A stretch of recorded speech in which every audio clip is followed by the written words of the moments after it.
Hello friends, welcome back to the video lecture series of Commerce Zone Bikaner. The topic for today's discussion would be retirement and death of a partner. बच्चों मैं आपको बता दूं कि ये topic कोई बहुत बड़ा टॉपिक नहीं है. मीन्स फ्रैंकली स्पीकिंग अगर हमें 2 घंटे की क्लास मिल जाए तो हम ये पूरा चैप्टर कर सकते हैं, because this chapter is not a complete chapter in itself. Reason मैं आपको बताता हूं कि जो हमने रिकॉन्स्टिट्यूशन या एडमिशन में किया था सेम की सेम चीजें यहां पे रिपीट हो रही है. ऑलमोस्ट 80% चैप्टर जब हम ये वीडियो खत्म करेंगे तब आप देखोगे, आपको खुद को पता चलेगा कि ऑलमोस्ट 80% इस चैप्टर का आपने कंप्लीट कर लिया. 20% कौन सा बचता है वो आने वाले वीडियो लेक्चर्स में आपको पता चल जाएगा. तो सबसे पहले हम समझें, देखिए अपनी स्क्रीन पे लिखा है रिटायरमेंट ऑफ ए पार्टनर का मतलब क्या होता है.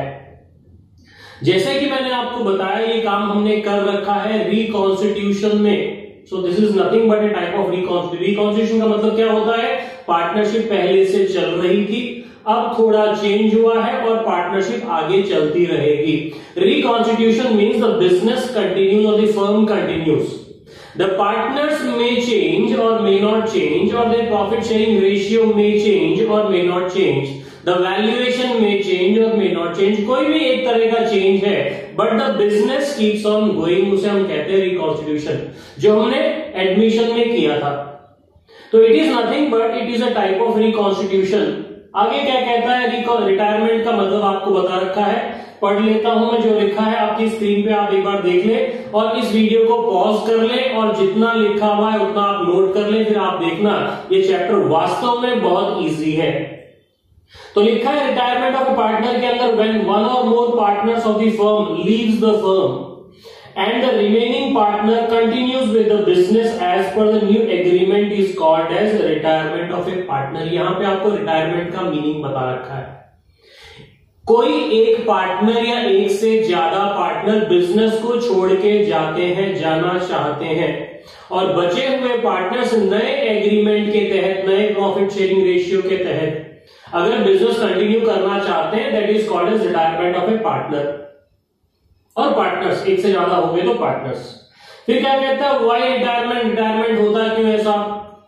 किसी भी पार्टनर का मान लीजिए हेल्थ सपोर्ट नहीं कर रहा है उसको, मान लीजिए उसको काम करने की इच्छा खत्म हो गई, मान लीजिए उसकी फैमिली कहीं और शिफ्ट हो गई, दूसरे कंपल्सन्स भी होते हैं.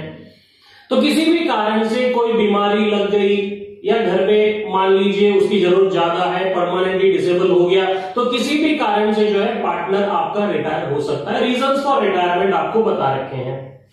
आगे ऐसा भाव के लिए पार्टनर रिटायर. पार्टनरशिप फर्म के अंदर हमने देखा था एडमिशन के अंदर पार्टनरशिप का एडमिशन कैसे होता है. वैसे ही यदि हम बात करें how can a partner retire from the partnership firm, तो कहता है यहां पे 3 अलग अलग तरीके से पार्टनर का रिटायरमेंट हो सकता है. First is when all the partners agree to such retirement. कोई पार्टनर रिटायर होना चाहता है, 4 में से एक पार्टनर रिटायर होना चाहता है, उसने बाकी तीनों को बोला, चारों पार्टनर्स ने डिसाइड किया कि चलो ठीक है इसे रिटायर होने दो. जेन्युइन रीजंस वगैरह है. When everyone decides anything can be done in case of partnership accounting. तो अगर मान लीजिए सब पार्टनर्स ने मान लिया है, एग्री कर गए हैं, तो वो पार्टनर रिटायर हो सकता है. सेकंड क्या है, in case of partnership at will by giving a notice in writing to the remaining partners. Partnership के अंदर एक तरीका होता है पार्टनरशिप एट विल, मतलब हिंदी में कहते हैं ऐच्छिक साझेदारी. जब तक इच्छा है तब तक काम करेंगे. तो पार्टनरशिप फर्म के बनाने वाली टाइम में अगर इन्होंने डिसाइड किया that it is a partnership at will, तो क्या करना है, जिस भी पार्टनर को रिटायर होना है वो क्या करेगा, बाकी पार्टनर्स को राइटिंग में एक नोटिस दे देगा. उसके बाद में वो वहां से रिटायरमेंट, उस फर्म से रिटायर हो सकता है. लास्ट में क्या है, on the basis of agreement entered in this regard. इसका मतलब क्या हुआ, मान लीजिए जब ये पार्टनरशिप फर्म बनी थी उस समय पार्टनर ने कहा था कि भाई मैं 60 साल की उम्र तक काम करूंगा, 60 साल की उसकी उम्र हो चुकी है, तब क्या करना है, वो रिटायर हो सकता है. या मान लीजिए उसने कहा कि मैं 2020 तक काम करूंगा, 2020 तक मैं काम करूंगा, 2025 तक काम करूंगा, वो काम हो गया, अब वो रिटायर हो सकता है. मान लीजिए उसने कहा ये प्रोजेक्ट कंप्लीट होने तक मैं काम करूंगा, बाद में मैं रिटायर हो जाऊंगा. पहले ये डिसाइड हो चुका था, टर्म्स ऑफ एग्रीमेंट के अंदर पहले ये चीज थी, तो जो बात हो जाती है उसके बाद में पार्टनर रिटायर हो सकता है। So these are the 3 cases wherein a partner can retire from the partnership firm. आगे आती है साहब, what is a retiring partner called? Retiring partner को हम क्या कहते हैं? He is called as outgoing partner. तो हम लोग जनरली क्वेश्चंस में देखेंगे कि आउटगोइंग पार्टनर का शेयर कैपिटल कैलकुलेट करें, आउटगोइंग पार्टनर का शेयर कैलकुलेट करें, या जो भी आपको बताता है उसके हिसाब से कहेंगे। So the retiring partner is called as the outgoing partner. उसके बाद में आती है सब liability of a retiring partner for the acts. मतलब जो पार्टनर रिटायर हो रहा है उसकी जिम्मेदारियां क्या क्या है? तो जिम्मेदारियां 2 तरह की हो सकती है, for the acts which have been done by him before his retirement, और दूसरा है आफ्टर हिज रिटायरमेंट। मतलब जब तक वो पार्टनर था तब तक उसने जो जो काम किया है उसके लिए कितना जिम्मेदार है। पार्टनरशिप के अंदर से वो रिटायर हो गया, अब क्या उसकी जिम्मेदारी बचती है कि नहीं, कानून क्या कहता है उसकी अपन बात करते हैं। तो हमने यहाँ पे 2 पार्ट्स में इसको बता रखा है, liability of a retiring partner for the acts. तो इसके अंदर पहला क्या लिखा है? Before retirement. तो बिफोर रिटायरमेंट में सीधी सी बात ये ध्यान रखना, वो सभी कामों के लिए जवाबदार है। He is liable for all the activities which has been performed by him. लेकिन यहां पे क्या कहता है? However he may be discharged from his liabilities through an agreement between himself, third parties and the continuing partners। मान लीजिए उसने कोई एक ऐसा काम किया है जिसकी वजह से कोई लायबिलिटी आ गई है, and if the remaining partners agree कि भाई चलो तेरे को इस काम से मुक्त कर देते हैं, you are relieved from this liability, तो पार्टनर जो है उस चीज के लिए लायबल नहीं रहेगा। प्लस थर्ड पार्टी का कंसेंट भी चाहिए कि उसने कहा चलो ठीक है, बाकी लोग अगर मेरा काम करने को तैयार है, I don't have a problem in this. So this is an exception to the general rule. General rule क्या कहता है? Partner is liable for all the acts done by him before his retirement.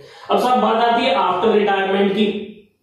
तो after retirement में ये ध्यान रखना कि after retirement भी he continues to be liable for the acts of the firm.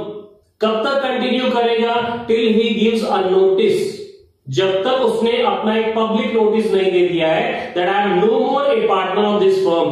जब तक लोगों को नहीं पता तब तक he would continue to be liable for all the acts even after his retirement. देखिए क्या कहता है? he continues to be liable to third parties for the acts of the firm until a public notice of his retirement is given। Public notice देना है, लोगों को बताना पड़ेगा that I am no more a partner for this firm।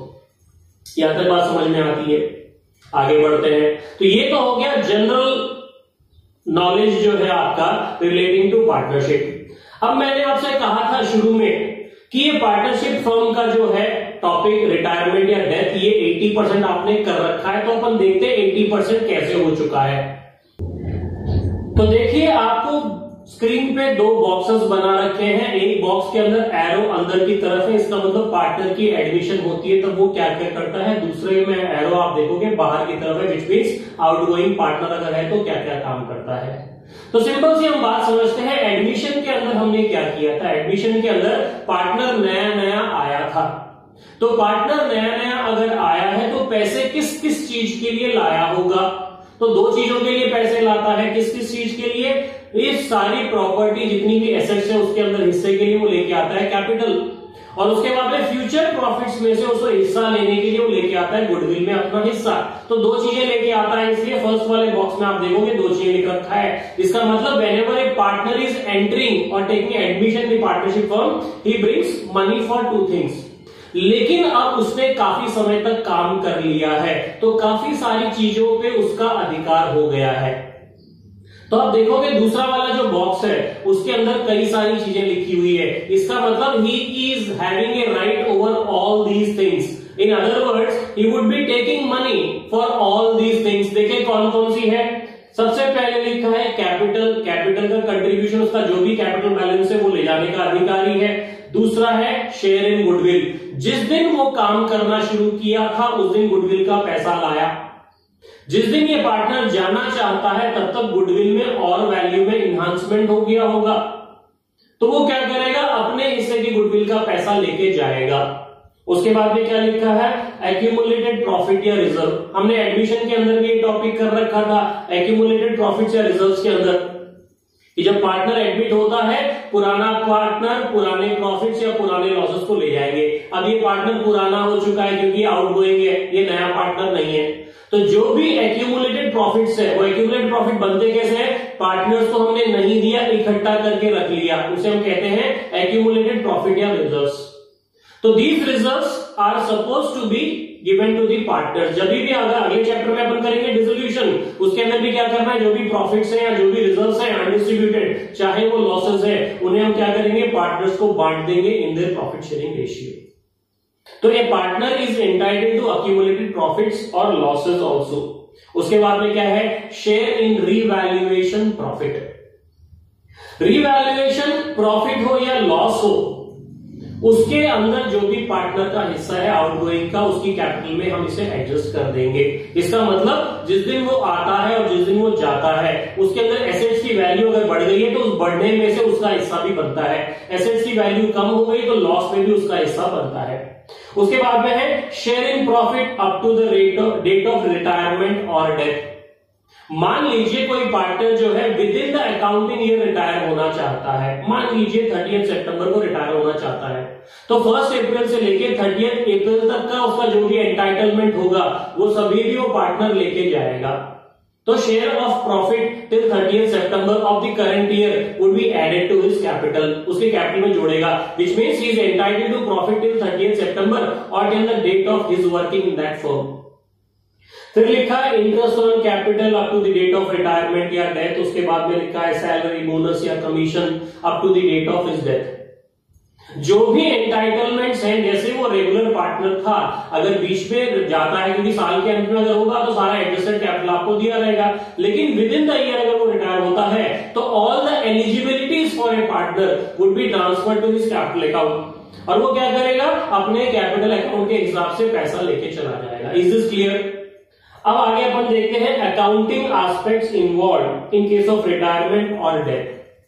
यहां पे जो आपको पॉइंट्स है, इन पॉइंट्स को पढ़ने के बाद में आपको लगेगा that 80% of the topics we have already done. थोड़ा बहुत चेंजेस करना, हल्का फुल्का मॉडिफिकेशन, एग्जैक्टली सेम है whatever we have done in case of reconstitution या admission of a partnership firm. चाहो तो आप उनकी वीडियोस एक बार चेक कर लेना और आपको पता चल जाएगा that the topics are same. हमने टॉपिक्स कर रखे हैं अपने पुराने लेक्चर्स में, but still let's see what are the accounting aspects which are to be covered at the time of admission of a partner. देखिए क्या कहता है, सबसे पहले calculating the new profit sharing ratio and gaining ratio. ये हमने calculate किया था एडमिशन की टाइम में। तब क्या था, 2 पार्टनर्स थे, एक नया पार्टनर आया ना, अब हमने नया प्रॉफिट शेयरिंग रेशियो कैलकुलेट किया और वहां पे जनरली सैक्रिफाइसिंग था। क्यों? क्योंकि प्रॉफिट में से एक हिस्सा कोई और आने वाला है, which means the existing partners were sacrificing। यहां पे क्या होगा, जनरली गेनिंग होगा। जो प्रॉफिट है पहले 4 पार्टनर्स लेते थे, अब उसमें से 2 पार्टनर्स रिटायर होना चाहते हैं। अब जो भी प्रॉफिट होगा वो कौन बांटेगा, बचे हुए 2 पार्टनर्स बांटेंगे, which means their share in the total profits of the firm would increase after the retirement or death of a partner। तो वहां पे हमने सैक्रिफाइस पे जोर किया था, यहाँ पे गेनिंग पे रहेगा। हमने वहां पे गेनिंग के क्वेश्चंस भी किए थे अनसॉल्व क्वेश्चन के, तो सेम का सेम लॉजिक यहां लगना है। So we won't be doing anything new here. हालांकि इसके बाद वाले लेक्चर में profit sharing ratio in case of retirement of a partner का हम क्वेश्चंस करेंगे, उनके टॉपिक समझेंगे। 3 सिंपल सी बातें हैं, वो अगर आप कर लोगे तो रिटायरमेंट की टाइम में जो भी प्रॉफिट शेयरिंग रेशियो के इश्यूज हैं वो आपके क्लियर हो जाएंगे। आगे देखें क्या कहता है, ट्रीटमेंट ऑफ गुडविल। वहां पे भी हमने ट्रीटमेंट ऑफ गुडविल किया था। We have calculated the goodwill based upon profits, वो कैलकुलेशन हमने किया था। उसके बाद में गुडविल की अकाउंटिंग एंट्रीज की थी। सेम यहाँ पे करेंगे। फर्क क्या हो गया, at the time of admission the partner brings his share of goodwill, now at the time of retirement और death he takes his share of goodwill. ये बात याद रखना, there is no other difference. 1/4 share अगर है, आपको बताया goodwill valued at 4 lakh rupees, 4 lakh का 1/4 1 लाख रुपए उसको देना पड़ेगा। उसके बाद में क्या है, revaluation of assets and liabilities, ये भी हमने कर रखा है।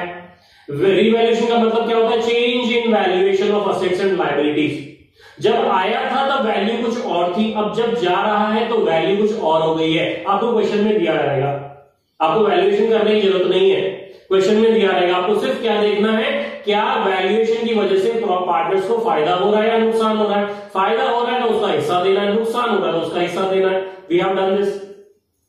Adjustment for unrecorded assets and liabilities. इसका मतलब अब कोई एसेट है, मान लीजिए, जो बुक्स ऑफ अकाउंट्स में आपने दिखा नहीं रखी है, अब बुक्स ऑफ अकाउंट में दिखाना चाहते हो, इसे अपन कहते हैं अनरिकॉर्डेड एसेट। जब दिखाओगे तो क्या हो जाएगा, एसेट्स की वैल्यू बढ़ जाएगी। इसका मतलब उसके अंदर जो भी एप्रिसिएशन हुआ उसके अंदर जो पार्टनर जा रहा है उसका हिस्सा वो लेके जाएगा। उसके बाद में calculation of share in profit या loss up to the date of retirement या डेथ। जिस दिन उसका रिटायरमेंट हो रहा है या मान लीजिए डेथ का केस है, विद इन द ईयर अगर है तो जब तक काम किया है तब तक प्रॉफिट में से हिस्सा वो कैलकुलेट करेगा। एडजस्टमेंट ऑफ कैपिटल, ये भी हमने किया है एडमिशन की टाइम पे। लास्ट में आपको कहता है settlement of the amount due. इसका मतलब जो जो उसके हिस्से की बातें हैं सारी की सारी उसके कैपिटल अकाउंट में जमा करवा दे। कैपिटल अकाउंट हम बनाना सीखेंगे। Amount payable to the outgoing partner, उसके बाद में जो भी अमाउंट होगा आपको बता दिया जाएगा कि how much amount is payable to him, और उसका सेटलमेंट कैसे करना है वो आपको क्वेश्चन में दिया रहेगा। या तो सारा का सारा पैसा हम दे देंगे, या हम उसको जो है इंस्टॉलमेंट्स में पे करेंगे, या एन्युटी मेथड से पे करेंगे। पेमेंट या disposal of that amount would be given to you in the question. So based upon that आपको ये काम करना है। तो यहाँ पे जो आपको 8 पॉइंट दे रखे हैं, आप ये देखोगे कि इन 8 पॉइंट्स के अंदर से 7 पॉइंट आपने कर रखा है। लास्ट में आपका एक पॉइंट है कि उसका पेमेंट जो है, डिसबर्समेंट जो है, आप किस तरीके से करोगे।